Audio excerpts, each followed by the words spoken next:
Hey, what's up, peeps? It's your boy PC Williams coming to y'all live again. Another great Monday. Hope y'all had a great weekend. I know I sure did. Had the honor of seeing the legendary Martin Lawrence, Michael Blackson, Ricky Smiley, the legendary Adele Givens, up and coming talent Clayton Thompson at the Lit Is You Know What tour. But had a great time, man. Shout out to old Marty Marr, man. Great show. Had a great time, man. That was definitely a bucket list thing for me to see a comedy show by Martin before I leave this earth, man. So it was great seeing that. But as you all know, this is 1K Sports, uncut, unbiased, unfiltered, unapologetic. I'm your boy PC Williams. Let's get down to it. Well, it was a great weekend of football once again. Some great games, some great rivalry games. Things starting to kind of position out. We're about 5, 6 weeks deep into the college football season, so now we're starting to see, a lot of these ranked teams starting to fall. Things starting to be put in position. NFL wise, still kind of early, still seeing who's a contender, who's a pretender. But for the most part, overall a great weekend of football, man. I think I said over the weekend that college football officially starts now. And by that I mean, we got rivalries happening, positioning, they're starting to find out who the Heisman favorites are going to be. So, once that starts taking shape, then you start to see, this is when the season actually starts. So, well, ladies and gentlemen, the Florida Gators are back. That's right. University of Florida took down number 5 LSU 27-19 in the swamp.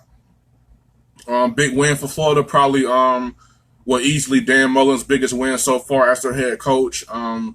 Very legit win. A lot of people going to say, LSU didn't come to play, or whatever the excuse may be or whatever. But LSU was a solid team. I had LSU on a very short list of contenders that can take on Alabama. So, LSU did beat Miami to start the season off. They are very legit. They did beat Auburn in Auburn. That's not easy to do. So LSU is a very legit team, and Florida took them down. Shout out to Florida.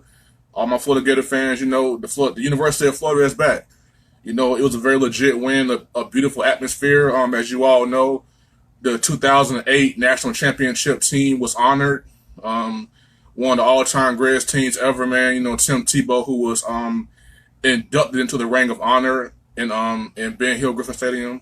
A very, very prestigious honor. Only, I think, about 6 guys have had their name put in the Ring of Honor. Danny Werfel, Steve Spurrier, Fred Taylor, just to name a few legends, man. So the 2008 national championship team was honored.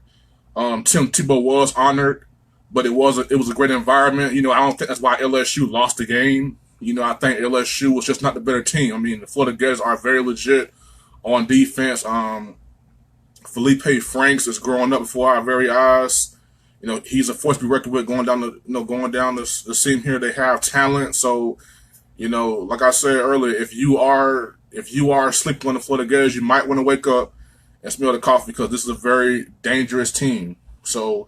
And with that win over LSU, that pretty much puts Florida right here in the thick of it. Like I said, we're starting to get some seeding going on here with the football playoff coming up. So with Florida taking down LSU, I mean, it's right there. It's right there, man. So you got Florida. They are now a major player in the college football playoff race. Now they don't hold the tiebreaker over Kentucky. Kentucky did win head-to-head. And Kentucky's a good team, but I think they're going to start getting figured out here.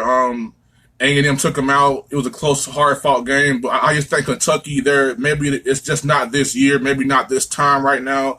I think they'll lose to Georgia, and that'll give them 2 SEC losses. So that'll pretty much put Kentucky, on the outside looking in. So I don't really see Kentucky as a big threat going down the stretch here. But I do think that Kentucky will lose to Georgia, and that'll pretty much pick, my man Darnell Grant from down there in Winter Haven, my good friend from college, my man Darnell Stamp Grant. University of Miami faithful fan there. Kentucky's a good team, Stamp Man, but I don't know. Oh yeah, Florida. Okay. Like I said, all roads lead to that game now. I mean, Kentucky's going to lose to Georgia in a couple weeks. We all know that. And then you pretty much have Georgia undefeated and a one-loss Florida team in a big-time rivalry game. And in those rivalry games, you just never know. You know, the better team doesn't always win. It's a rivalry game, so you never know how it plays out. So right now, Florida is a very dangerous team.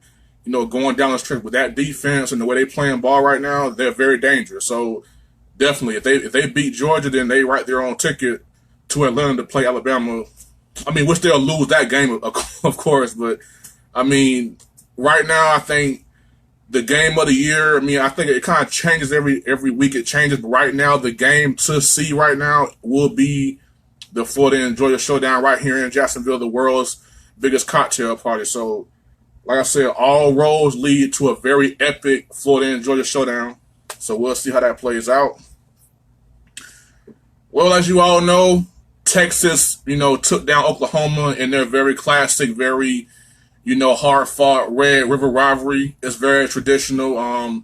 Every year, 12 o'clock afternoon, high noon, down there at the Texas State Fair. It's a great environment. Vince Young was in the building, Jamal Charles, a couple other Oklahoma greats had stopped by. It was a great atmosphere. And to my surprise, the University of Texas actually won the game.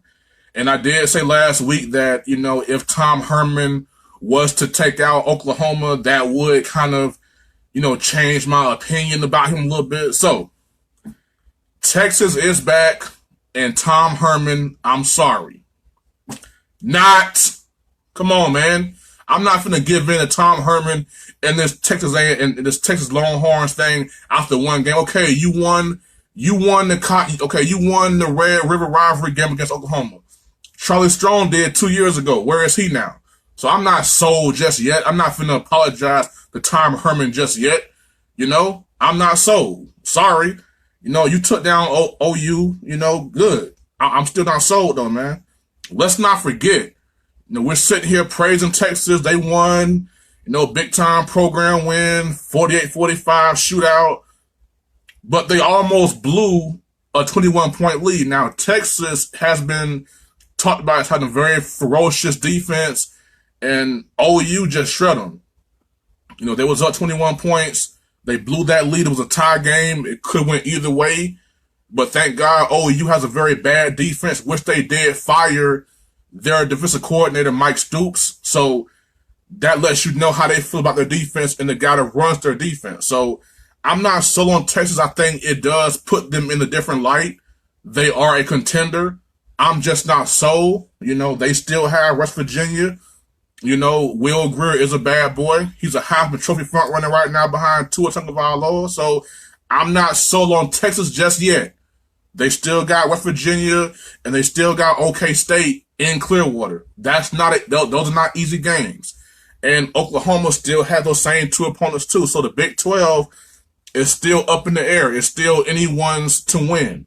So we'll see how that goes. But as of right now, and in terms of my apology to Tom Herman or lack thereof, I'm not going to sit here and apologize to Tom Herman just yet. Okay.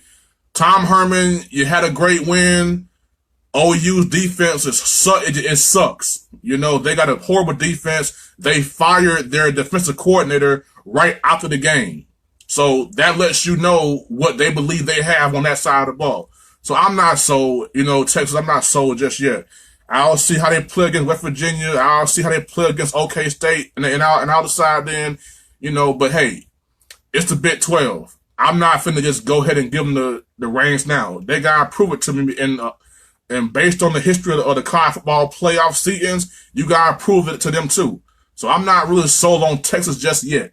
They're a good, solid team, but I think it was more, hey, OU just really sucks really bad on defense. Offensively, they're very special. With Kyler Murray, my man Hollywood, Marquise Hollywood Brown, who outside of Alabama is becoming one of my favorite players in college football. I'm a big fan of his. My man, not big. He's a little guy, but they call him Hollywood Brown, Marquise Hollywood Brown down there, Oklahoma doing his thing. CD Lamb, offense legit. The defense sucks, but the offense is very legit. So I think Oklahoma will have something to say about the Big 12 going down the road here. They will get better on defense, but we'll see. With that offense, they can score 40 on anybody. So we'll see how it plays out. So in the meantime, I think the Big 12 is wide open. I think because Texas has one loss, it's still West Virginia's on to win. Will Greer right now is playing out lights out right now for the Mountaineers. So I'm all in with them right now for the Big 12. We'll see how it all plays out though.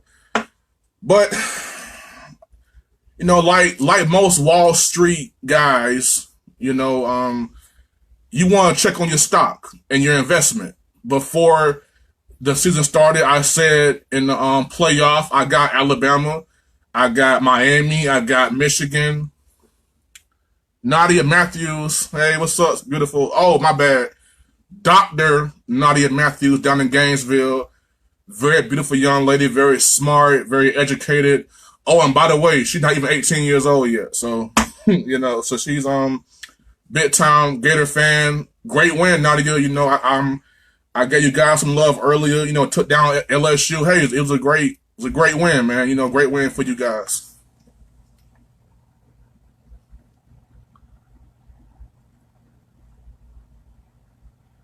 My man Archie Epps, how you doing, brother? Thank you for checking in. Great point. That's really my point here. I'm not gonna just crown Texas as the team to beat now all of a sudden. I'm not gonna just give that to them. And like you said, rivalry games are very tricky. You call Oklahoma on a bad day, you drop 48 on them. So we'll see, man. But it's a great point out. That was a great point, dude. You just never know in rivalry games. And from the history of the Big 12, Texas won the Red River rivalry. They could very much lose next week to a horrible team. So I'm not sold just yet. I'm gonna see what happens. As you all know, in the Big 12, Iowa State, they're good for an upset once a year. So someone's going down to Iowa State. It's just almost in the lights and the, destined to be. So I'm definitely, not sold on Texas just yet, but definitely good points to my man Archie Epps, man. So I'm backing off in terms of not being, all in with Tom Herman, but I still think they got a lot to show me. So I'm not really, go ahead and give them too much right now. But before the season, I picked Miami, Alabama, Michigan, and Washington to all go to the college football playoff. And Alabama, I think that stock is okay. I feel good saying that Alabama's going to do pretty good and be there.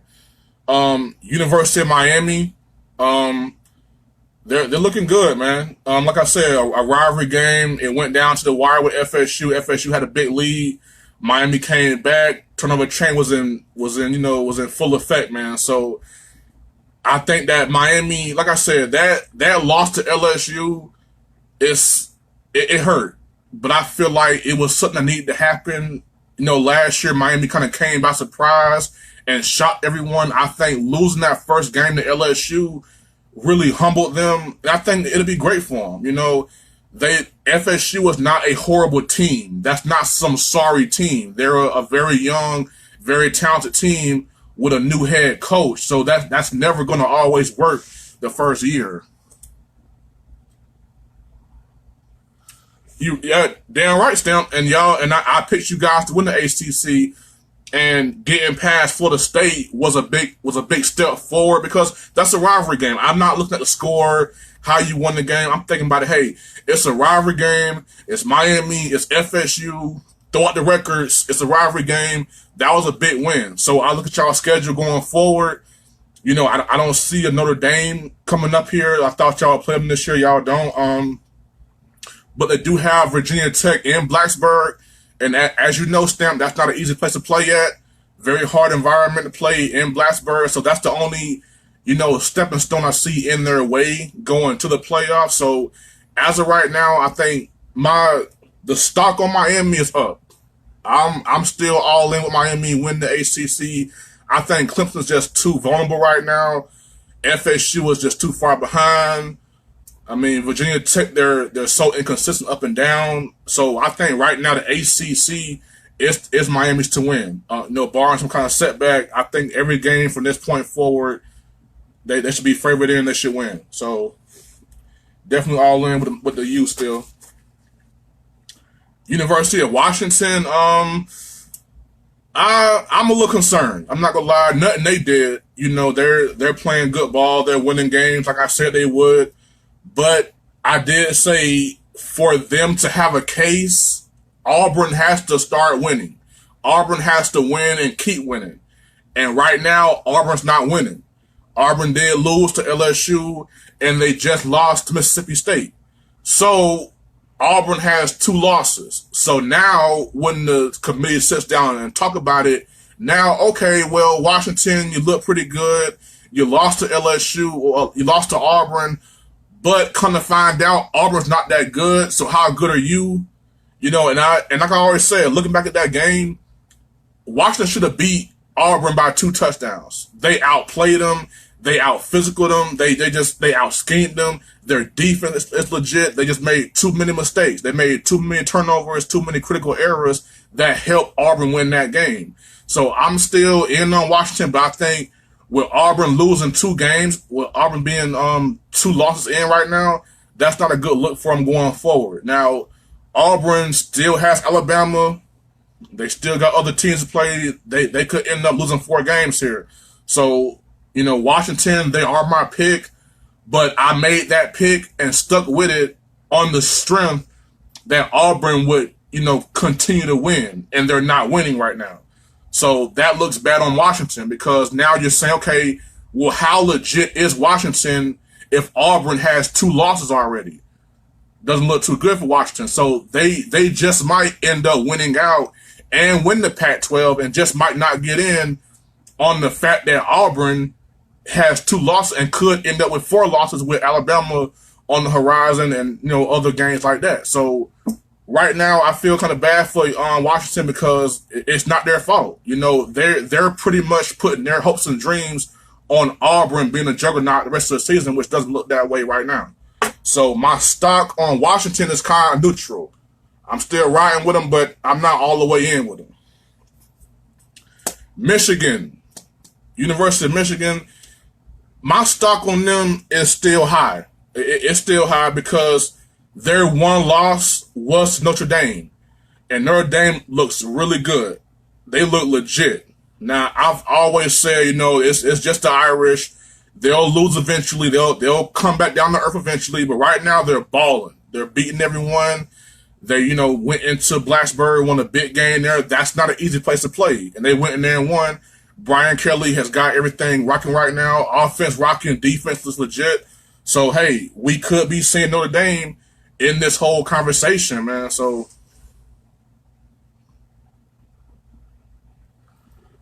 damn right, my man Archie Epps again, man. Utah is a very scary team. They are. And they're the kind of team that they'll probably never make the football playoff, but they'll ruin some dreams along the way. So definitely keep an eye out for them.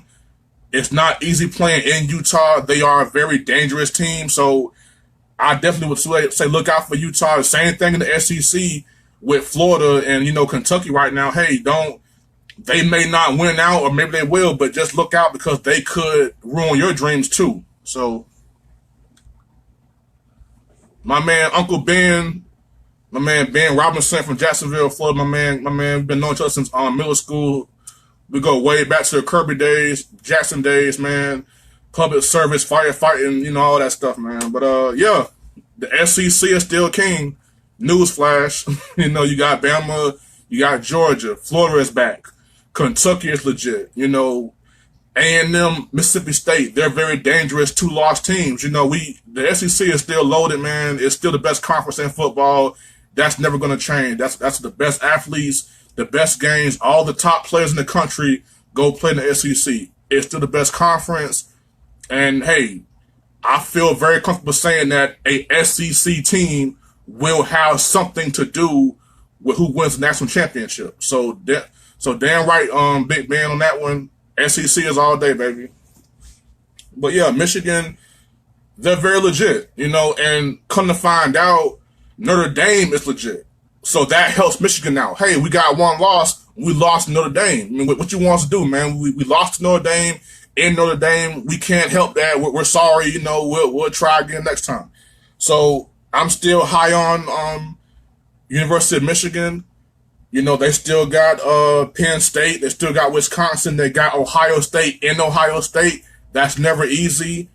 Like I said, Jim Harbaugh, I picked him to win the Big Ten and go to the playoffs for the simple reason that he has no choice. I feel like you've been there at Michigan. You haven't beat Ohio State yet. You haven't beat Michigan State but one time. So we're going to see what's going on here, man. See how we're rocking out with it. Yeah, like I said, man, you got Georgia and Florida, Kentucky in the SEC East. You got Bama, LSU, and Auburn in the West.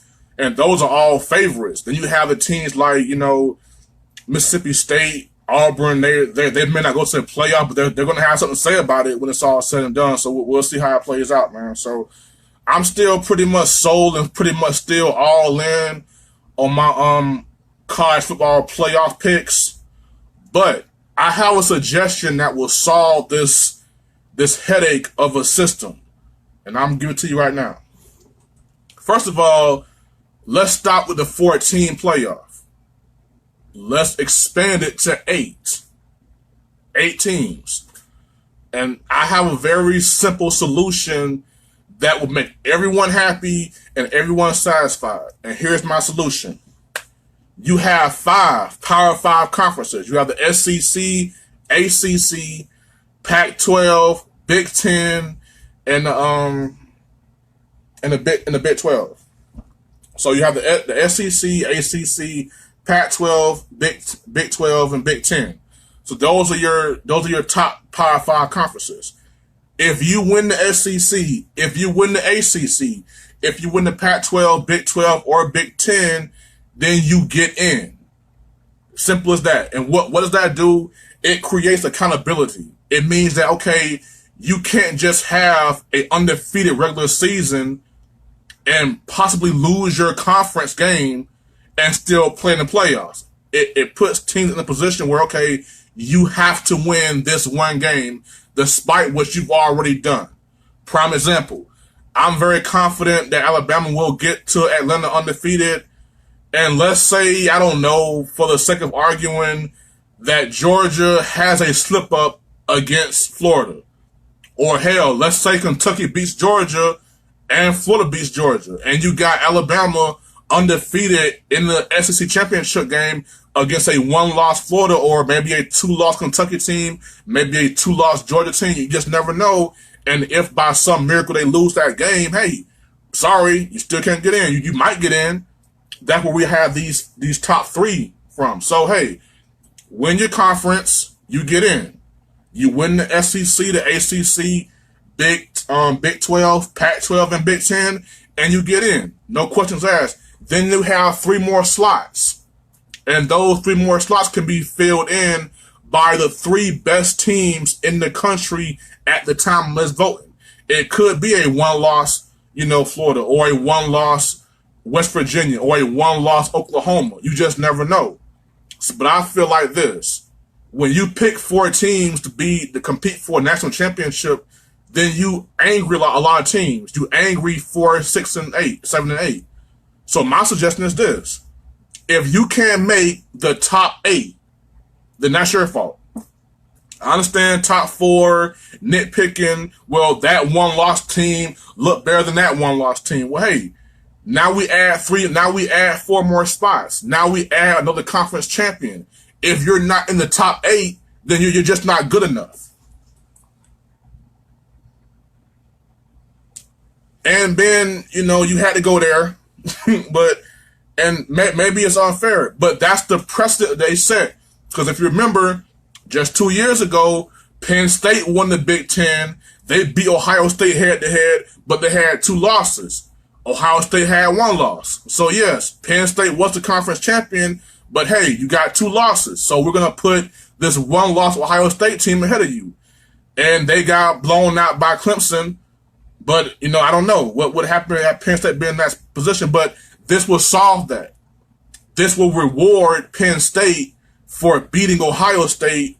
And if they got 2 losses, so what? They got 2 losses and they still got to the championship game and won their conference. So, with that being said, that would never happen again. So, hey, let's say, I don't know, you got 1 loss, Texas in the Big 12 championship, and they lose to, I don't know, a 1 loss West Virginia or a 2 loss West Virginia team.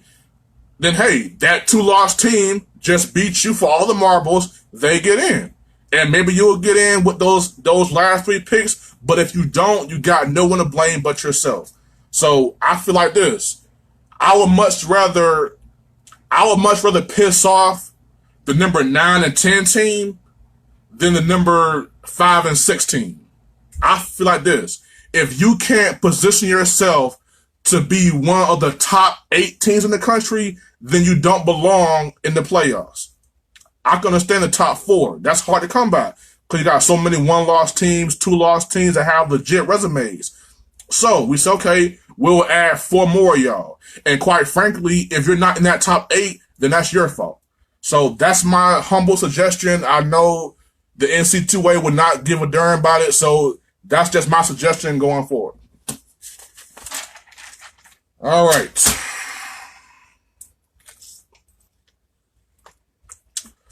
Well, pro football.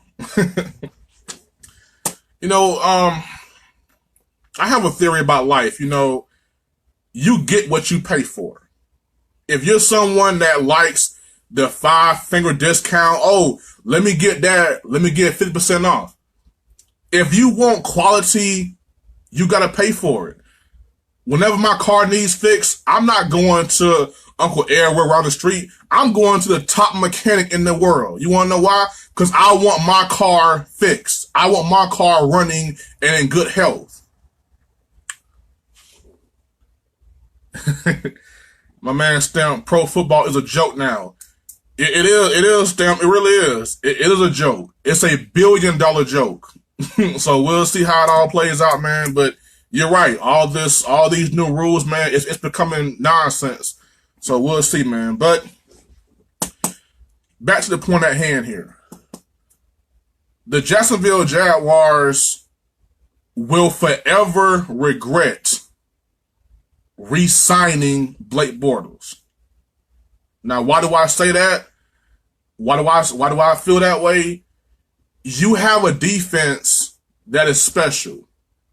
And in today's NFL, with all these rule changes and all these things that favor the offense, if you have a defense that great, you better do something right now. You better go for it while you have a chance.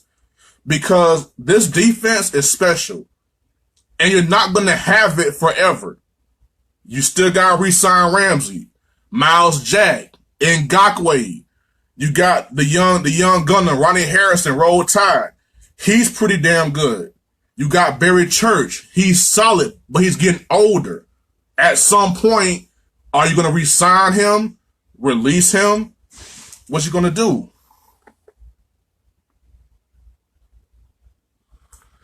I mean, I feel you, Big Ben, but y'all should not resign Blake Bortles, man.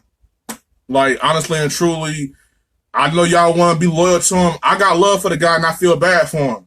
Well, no, I don't feel bad for him, but the guy, I mean, everybody is not going to be New England on a bad day or Pittsburgh's defense.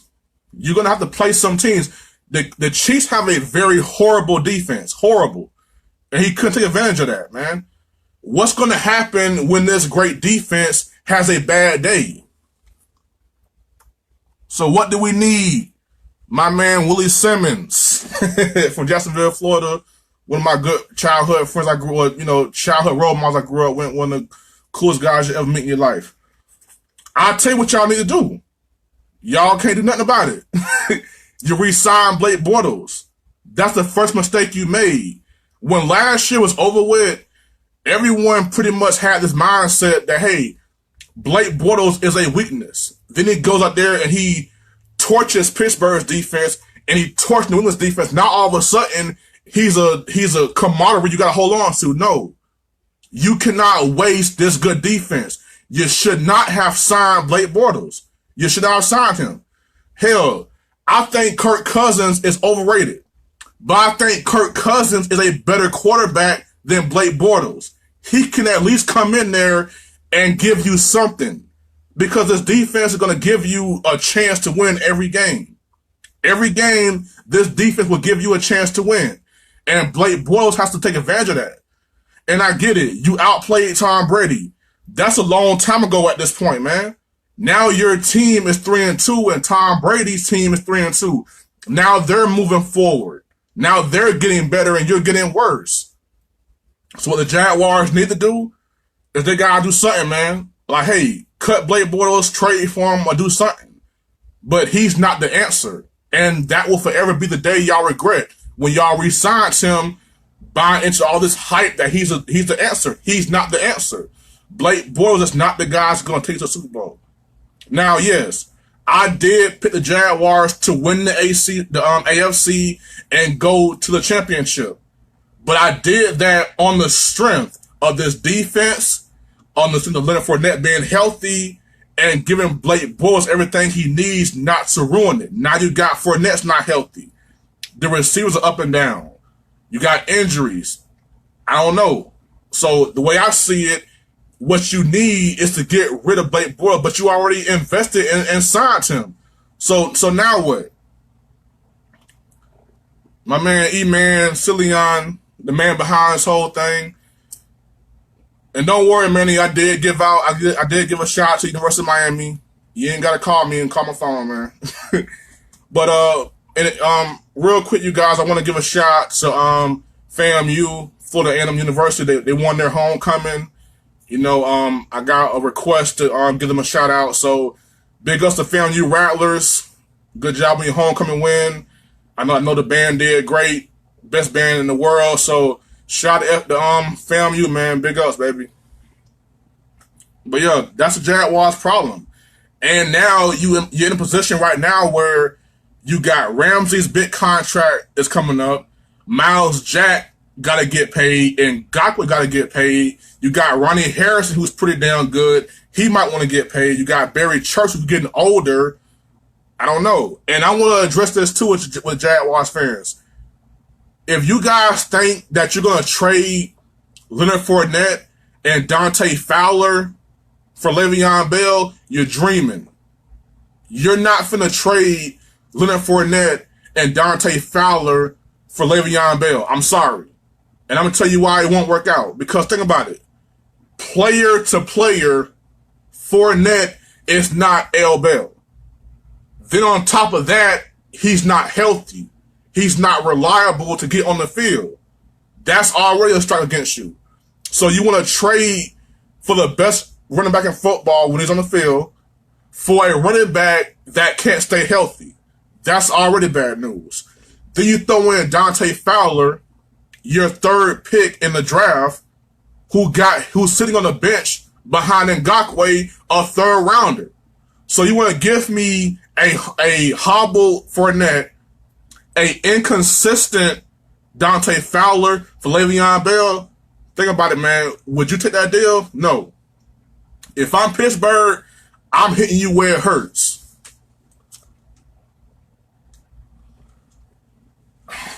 Big bro, Eli is finished, man. Eli is done. I'm sorry. Like, I know everybody wants to give him so much love because of those 2 championships, but I mean, I don't know, man. I don't think Eli is the issue or is the solution to this problem. I think you need a quarterback, or go out and get Le'Veon Bell, but understand this. Y'all got to pay for Le'Veon Bell. Y'all not finna give up Fournette and Fowler and be okay. No, if I'm Pittsburgh, I'll call y'all right now. It's okay, Jacksonville Jaguars. Y'all want L. Bell? Well, here's the deal. We want Fournette. We want Fowler. But you know what? We want one of those corners too. Give us Ramsey or Bouye. Give us some of y'all great defense. We're not finna give y'all Le'Veon Bell and y'all keep that good defense. No. We'll give you Le'Veon Bell, but y'all will give us some of that defense. You'll give us a cornerback and a pass rusher. Maybe another first round pick, but you're not getting Le'Veon Bell for nothing. How old is he? Eli. 2003, 22 years old. 37, 38 years old. And don't get it twisted a bit, bro. He's not Tom Brady. He's not out here in the best shape of his life. He's not a 37-year-old that feels 30. He's a real 37-year-old. He's really old, man. Yes, 37 years old, man. So, but you saying that would not be a good trade. You mean for Le'Veon Bell? But think about it, bro. If y'all really want Le'Veon Bell, Pittsburgh ain't stupid. They not finna just accept Leonard Fournette, who can't stay healthy, and Fowler, who's inconsistent. They're saying, look, Le'Veon is the best at what he does. He's the best running back in football. You're not finna give us half of him and some guy that's not even gonna start for us. Because Pittsburgh's front seven is actually very legit, and Fowler will not play over TJ Watt. Their secondary sucks. So if I'm Pittsburgh, I'm saying, look, Jacksonville Jaguars, y'all are a rivalry of us. We're going to see y'all down the road. Y'all be in our way. We're not going to give you Le'Veon Bell and y'all keep that whole defense. No, we want Ramsey or Bouye. We want one of those corners. We want Myles Jack. They're going to come for y'all defense, man. They probably even want Fournette. To be honest with you, they probably say, you know what? We got James Conner. We got a good system. We got AB and Juju. We don't need Le'Veon. We'll keep James Conner. We don't even want Fournette. We want y'all defense. So if y'all go trade for Le'Veon Bell, then say goodbye to some of y'all defense. Because you're not finna get Le'Veon Bell for a injured Fournette and a up and down Fowler. They want more than that for the best guy in football at that position. So I don't know, man. I don't know. But I would tell you this, Jacksonville Jaguars fans, I'm not giving up on y'all. I still have Jacksonville Jaguars win the AFC and going to the Super Bowl. But if I was y'all, I'd be worried. Blake Bortles just might not be what he says he is. And y'all re-signed him. So you're invested in Blake Bortles. You're pretty much stuck with him. Or maybe not. Maybe you pull off a trade where you say, okay, Blake Bortles, you going about your business, whatever, I don't know. But quarterbacks don't grow on trees. And if you have a halfway decent one, then they're not letting it go. Kirk Cousins is average to me. And the Vikings say, you know what? We'll take average. Because they don't grow on trees. So you got Blake Bortles, you got to stick with him. But that's going to be the problem. The very foundation the Jaguars were built on, loyalty and taking risks, y'all gambled on Blake Bortles. And you gotta live with it now. Because he would be the reason why y'all don't win it all. Now, y'all may get to the Super Bowl, but I don't see Blake Bortles out in a gunfight or a shootout with, Jared Goff or, think about the NFC, man. All those offenses, man. I don't trust Blake Bortles in a shootout with those guys, man.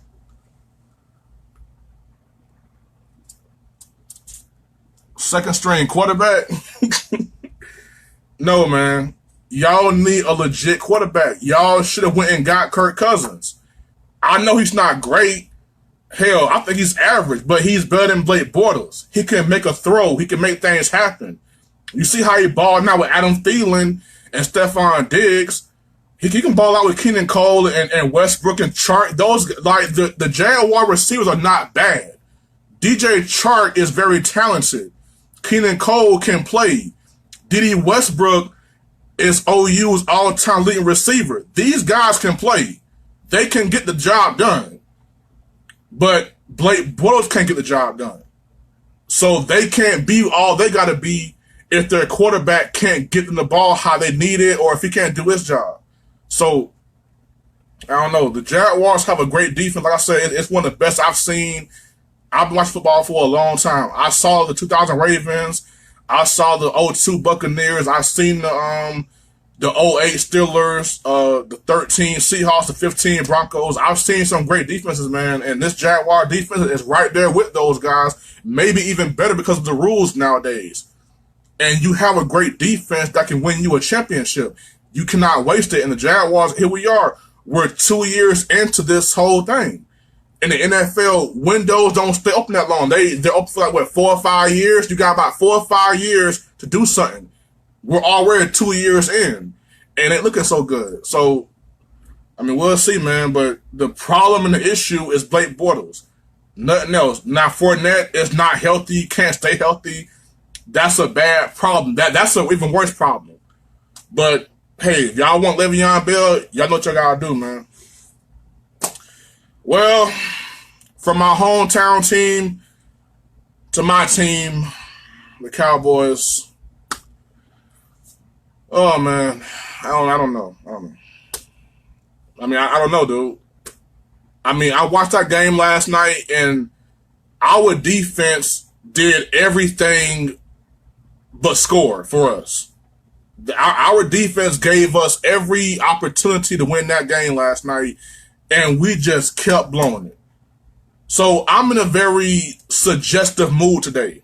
You know, I feel like giving out suggestions and ideas and my thoughts today. Here's my thought for Jerry Jones and the Cowboys. First things first.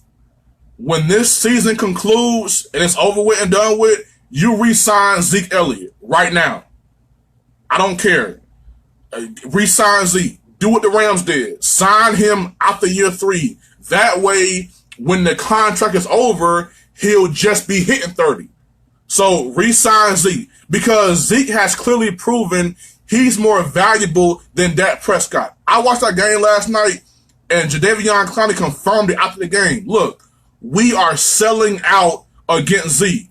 We don't trust Dak Prescott to beat us. And that's horrible. You want to know why?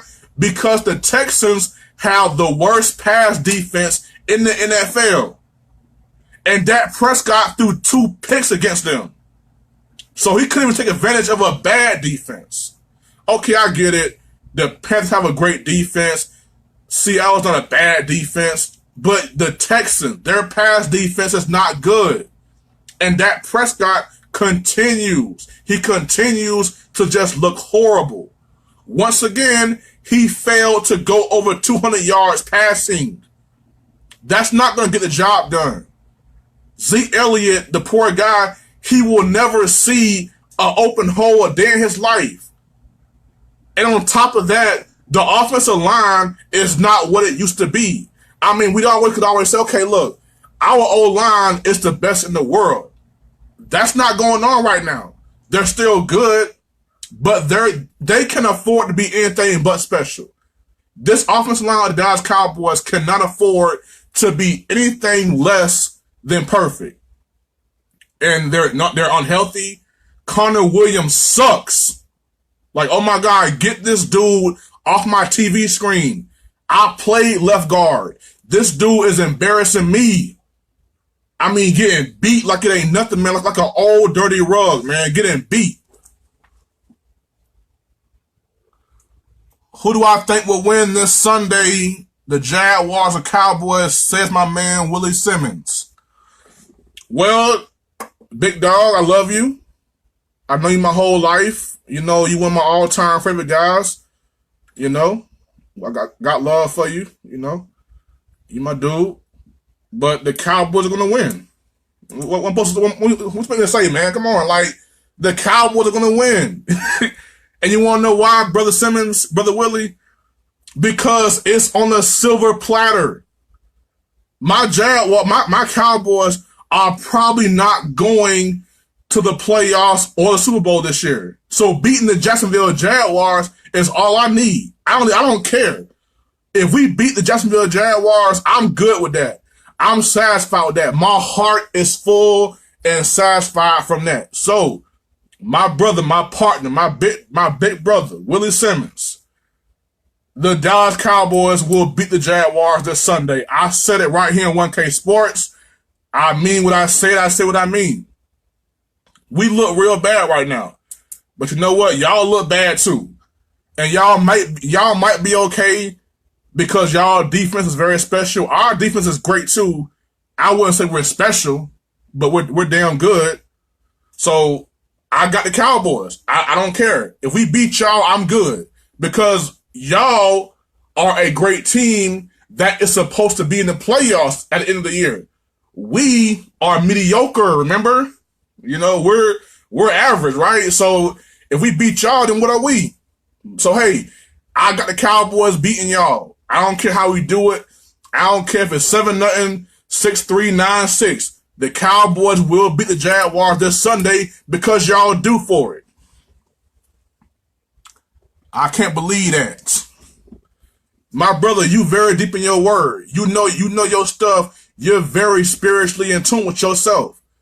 I speak it into existence. It's in the stars. It's inevitable. The Jacksonville Jaguars are right there on a silver platter. Because I'm going to tell you why, brother. Y'all gonna lose. Because you're going to come in there with the big head. Okay, all we got to do is stop Zeke. All we got to do is make Dak Prescott throw the ball. All we got to do is go in here and beat their behinds and we get up out here with a win. And then that's when y'all will get clipped.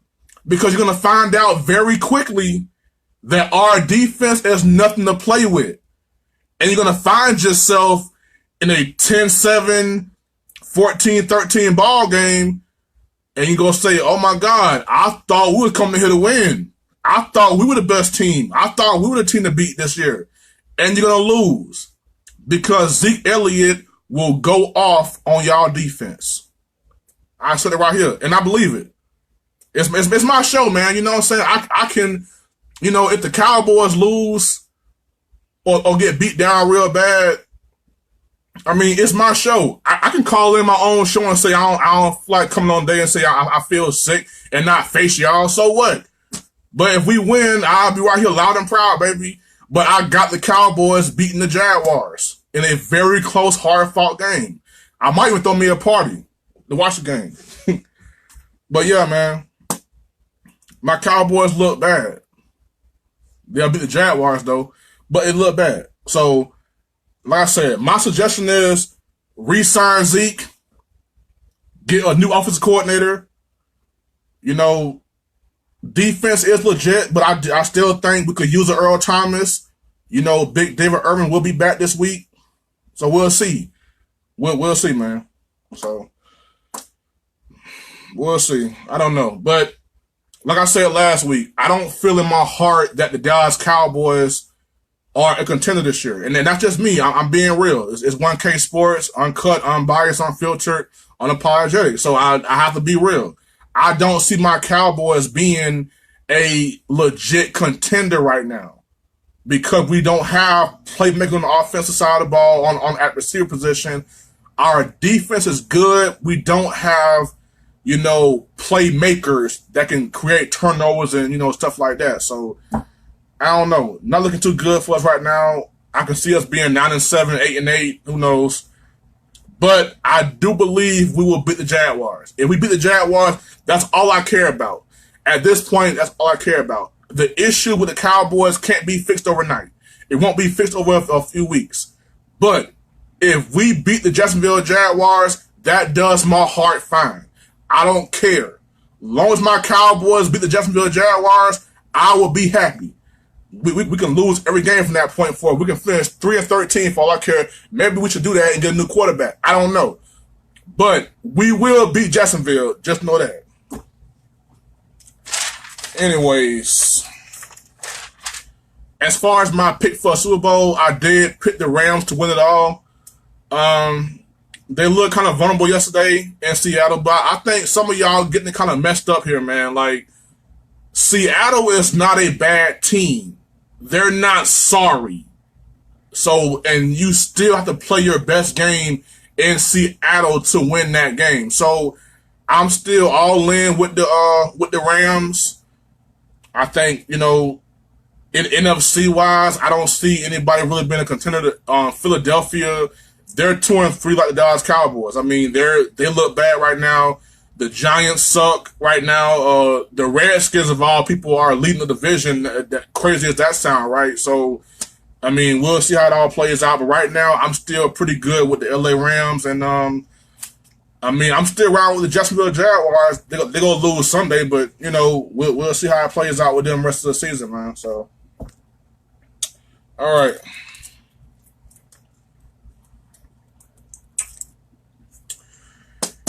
One of my favorite quotes in life, well, it's something I kind of made up myself. I never heard anyone say it, but it just hit me one day, and I kind of made up in my own head. Now, someone may have already said this in life. I never heard anyone say it but myself, but one of my favorite quotes is, "Nothing is a problem until it becomes an inconvenience." And what I mean is that we put up with, as humans, we put up with different things. We allow certain things and certain people to, you know, harass us and take advantage of us, and then all of a sudden one day we get tired of it. And it's not that the issue got bigger, it's the fact that this issue is now affecting me personally. It's now become an inconvenience to me personally. And I have two examples of that. Odell Beckham, Conor McGregor. Two guys that have been allowed to run around and be crazy their whole lives, their whole careers.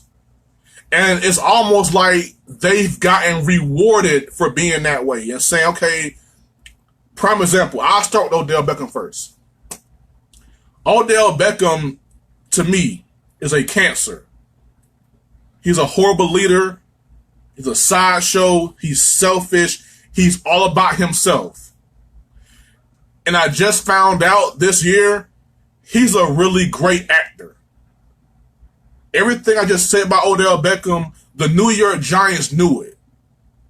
He is all these things: a cancer, a horrible leader, a sideshow, self-centered, all these things.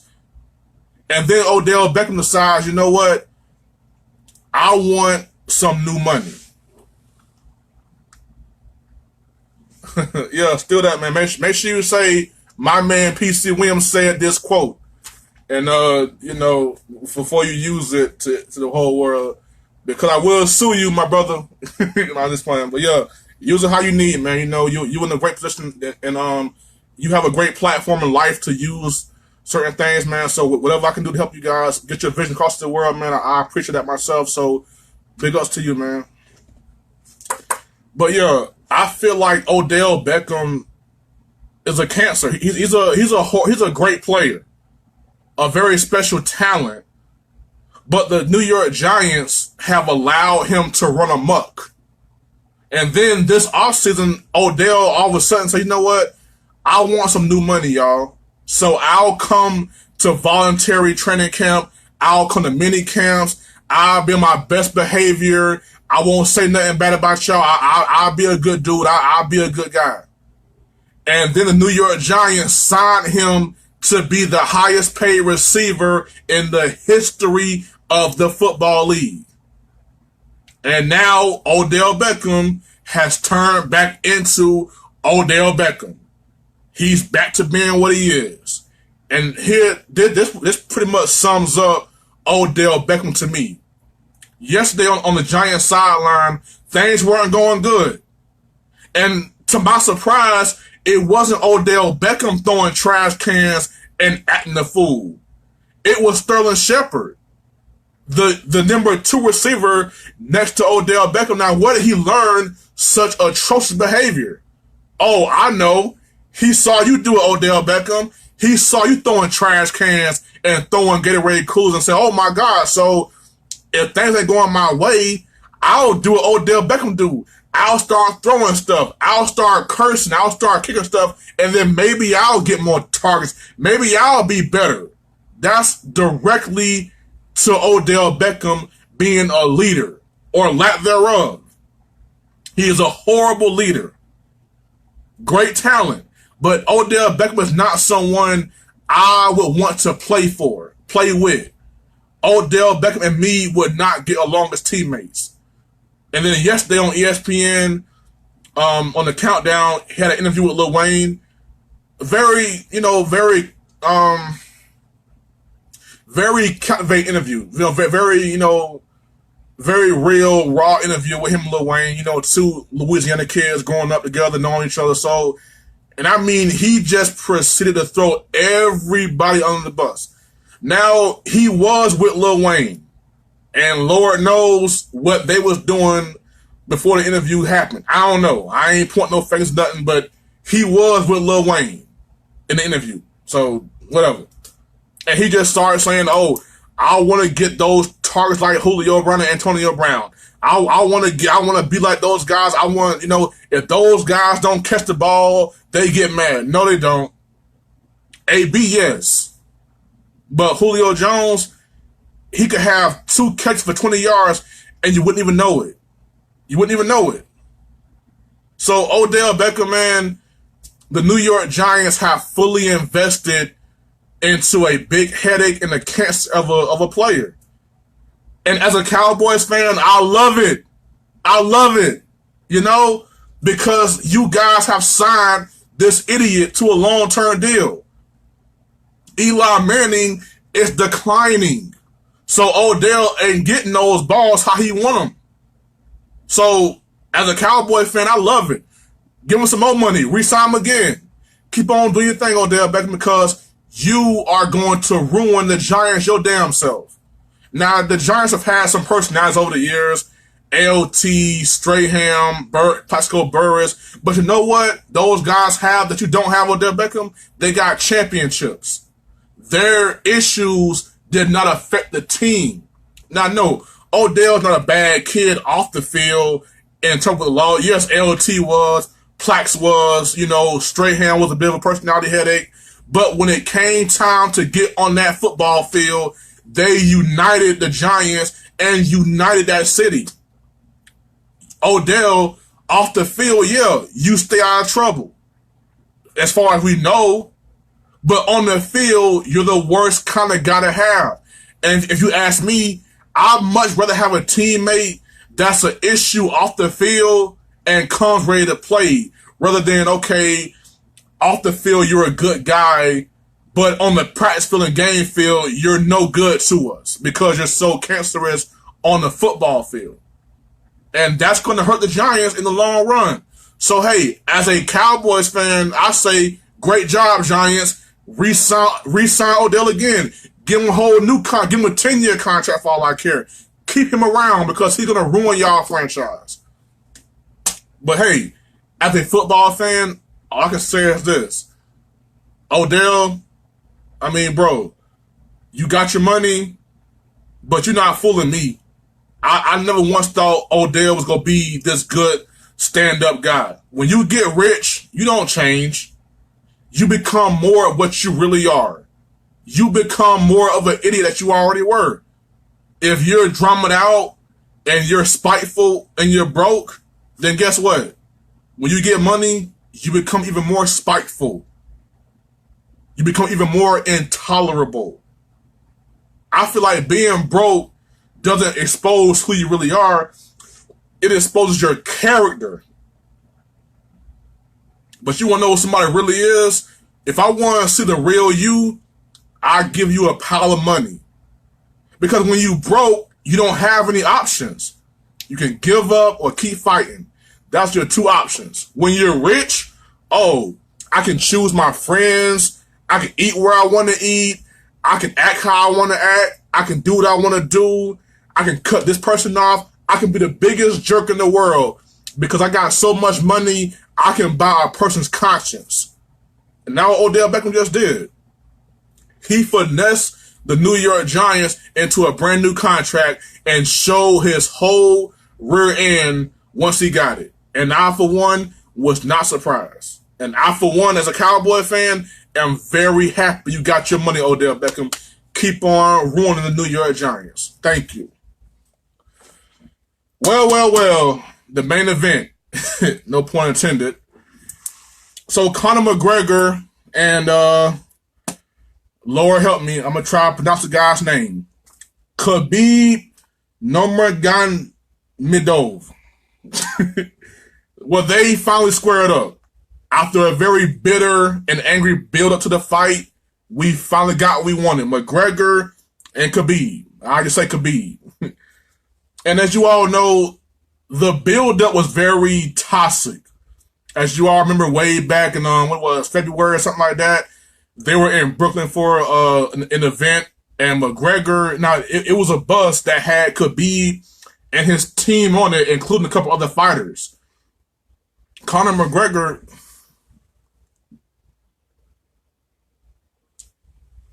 My man, my big bro Willie chiming in on Odell Beckham, man. Like, and the thing is, bro, he's so talented, and he has ability that, I mean, like, you know, I'm a Bama fan. I love Alabama, so I've been watching Odell since high school. The kid is very talented, but I mean, when you invest that kind of, if I'm going to pay you and make you the highest paid receiver in NFL history, I'm not just paying you to catch 100 balls and 10 touchdowns. I'm paying you to change my culture in this locker room. I'm paying you to make Sterling Shepard and Evan Ingram and Saquon Barkley. I'm paying you to properly and positively influence this young talent I have here. I'm relying on you to do that. Prime example, Von Miller, very talented, had some issues, drug issues, you know, suspended. But then DeMarcus Ware came in, showed him how to be a man, how to be a professional. Now, here we are. Von Miller got suspended, 2013? Here we are, 2018. One of the highest paid linebackers, a team captain. Now he's doing for Bradley Chubb what DeMarcus Ware did for him. DeMarcus Ware came in and said, look here, Von, slow down, bro. Relax. Just slow down. Don't throw it all away. Don't throw away your talent. And Odell needed someone like that. He needed someone to say, Odell, hey, tighten up, man. Tighten up. Tighten up, man. Don't do that. But no, Odell came in. They gave him the world. And this sums up Odell Beckham. He made that one-handed catch. They lost that game. So Odell's mindset is, hey, I'm a star.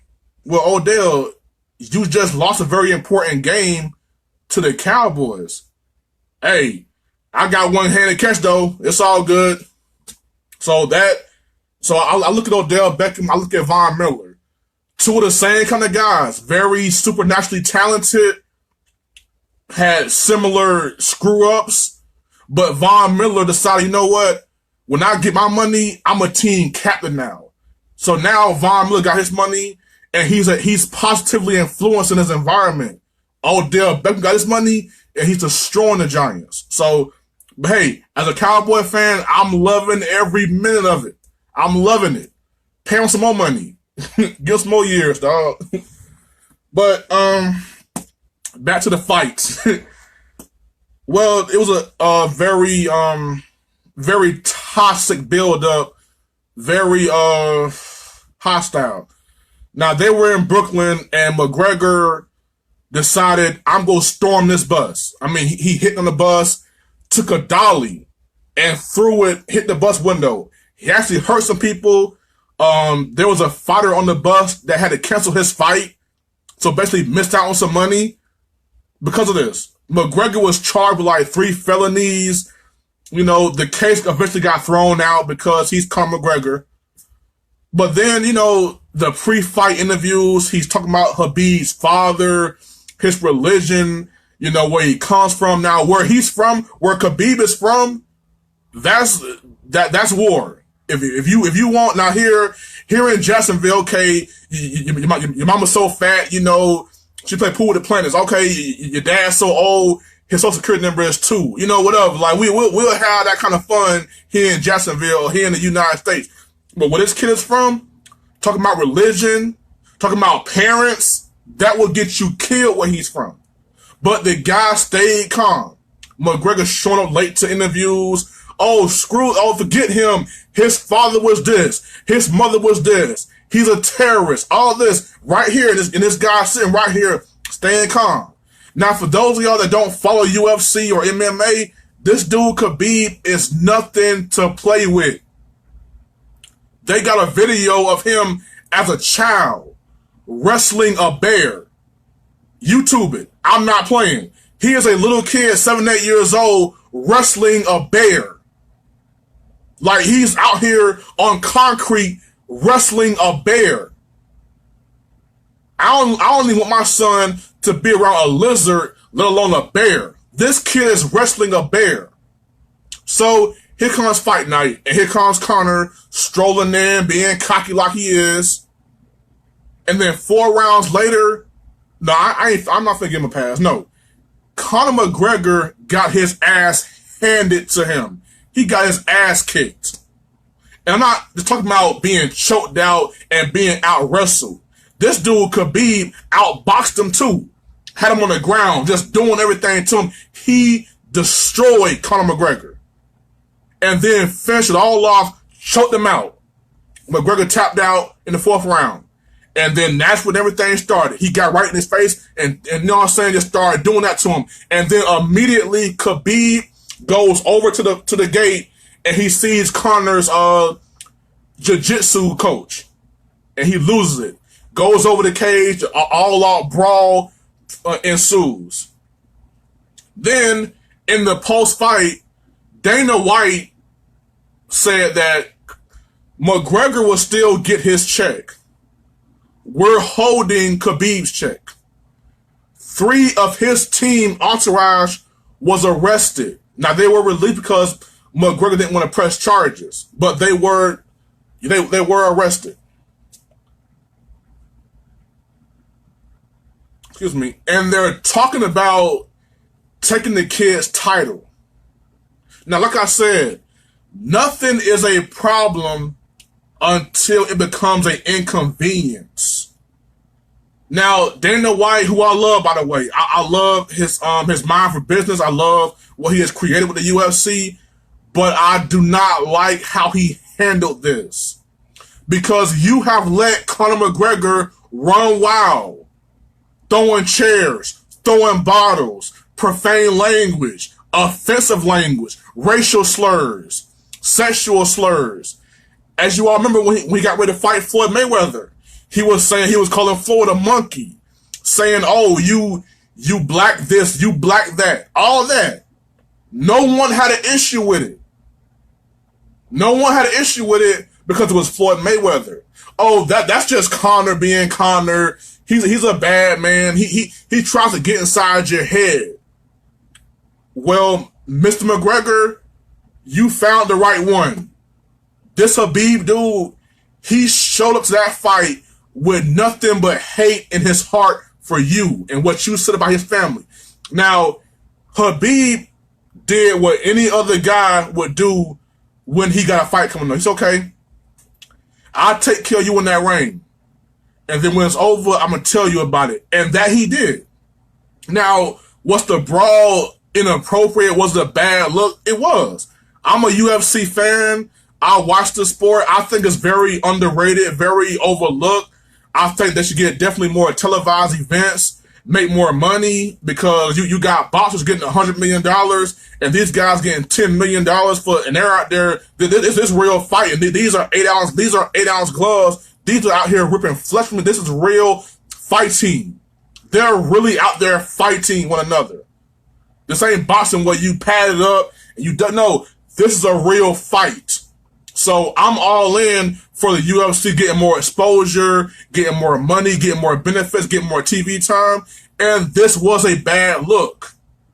But it's a bad look now because it has inconvenienced Dana White. Now all of a sudden you got a mess on your hands. So you didn't have a mess on your hands in Brooklyn when McGregor threw that dolly. So McGregor can go and get 3 felonies. Not lose 1 cent, not lose 1 title. As a matter of fact, he does that. He storms the bus, gets arrested, gets 3 felonies, and you reward him with the richest fight in UFC history to date. That's how you reward Conor McGregor? He went too far. He pissed off the wrong guy. I just told you, this kid wrestled a bear. He wrestled a bear, and he was laughing. He was having a damn good time wrestling this bear as a kid. McGregor picked the wrong one to be that way with. And my issue with McGregor is this. Your performance is starting to slip. Your persona is becoming bigger than your performance. The last 2 times we see McGregor, he got knocked out by a retired Floyd Mayweather. Now, anybody that watched boxing know Floyd is not a knockout artist. He's not a brawler. He destroyed Conor McGregor. Destroyed him. And he was semi-retired. Floyd didn't train how he normally trains for a fight. He wasn't eating the right foods and nothing like that. He came into that fight, admittedly, a little out of shape, a little unmotivated. He just wanted to get that money. And he knocked Conor out for $300 million. Then Conor gets paid $100 million. Now all of a sudden, you the Floyd Mayweather of UFC? Stop it, dude. No, you're not. You're an embarrassment at this point. You can't be the Floyd Mayweather of UFC if you're losing. See, what nobody understands is this. Before Floyd Mayweather became Money Mayweather, he was already an established, dominant world champion already. Before he was Money Mayweather, he was Pretty Boy Floyd. He had already defeated over 20 world champions. He was already undefeated. He had already built an established legacy before he went and became Money Mayweather. Now you got McGregor trying to be Floyd. And the thing that really pisses me off is this. Floyd, people hate Floyd Mayweather for the same reason they love Conor. Oh, we love how cocky he is. Oh, he's just so confident and so strutty. Where he learned that from? What did Conor McGregor start when he started wearing Tom Ford suits and mink coats? He got that from Floyd. You're not Floyd, Conor. Hell, you're not even the best in your own sport, in your own weight class. So now all of a sudden this kid Habib is going to lose money, probably get suspended. And I hope they don't do this to this kid, man. And I hope they don't do it because I feel like they're bailing Conor out. He got his ass whooped, man. Don't protect him. Don't sit here and make it about the brawl that happened afterwards. Okay, it was a bad look. It was also a bad look when Brock Lesnar came in the cage and pushed Daniel Cormier. That was a bad look, but it was good for you at the time. It was very convenient for you at that time. But Habib, who really is about that life, it's not an act. This dude really did not want you saying nothing about his father, his religion, and McGregor went there. You started a storm, McGregor. You attacked the man's bus, his family, verbally assaulted him. You show up late to a press conference.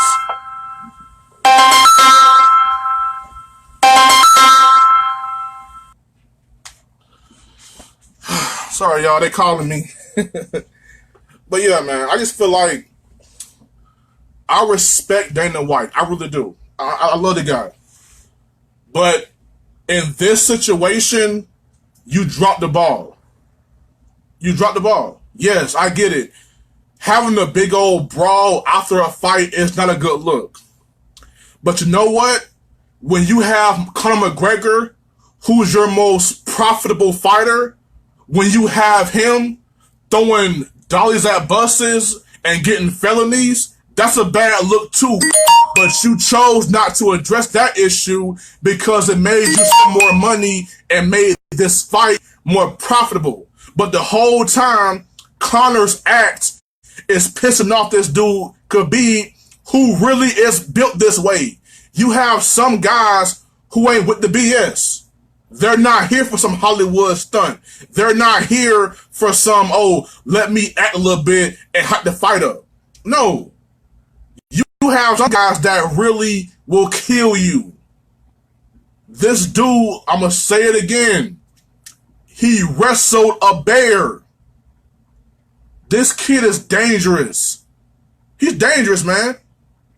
And then you give him some mixed martial art moves, you're creating a monster, man.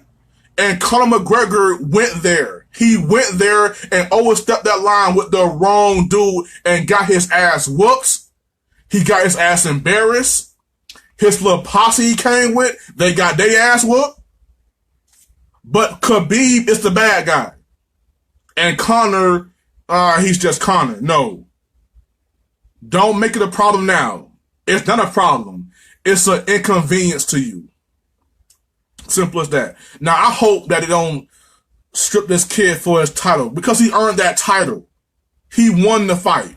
He won the head-to-head. They fought before the brawl happened. It was a real fight that this kid won. Don't take this kid's championship from him like that. Don't do that. You didn't take McGregor's championship when he was throwing stuff at the bus and getting felonies. Hell, he kept both of his championships. Don't rob this kid of something he earned. Was the brawl embarrassing for UFC? Yes.